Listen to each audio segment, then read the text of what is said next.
વીએનએસજીયુની પરીક્ષામાં ગેરરીતિ કરનાર હવે સાવધાન થઈ જાય। પરીક્ષામાં ગેરરીતિ કરનાર વિદ્યાર્થીને હવે દંડ થશે।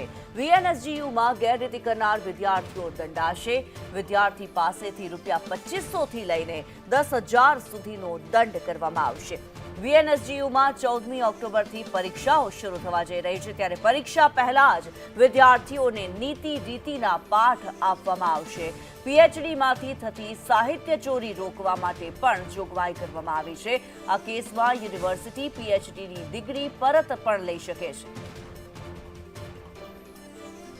યુનિવર્સિટી પરીક્ષા માટે કુલ 18 ટીમ 120 સભ્યોની બનાવવામાં આવી છે। તેઓ આકસ્મિક રીતે 200 કરતાં વધારે યુનિવર્સિટી પરીક્ષાના કેન્દ્રો પર પોતાની ગેરરીતિ અંગે તપાસ કરશે અને આ અંગે જે કંઈ ગેરરીતિ પકડાશે તેઓ તરત જ ઓનલાઈન માધ્યમથી યુનિવર્સિટીને જાણ કરશે।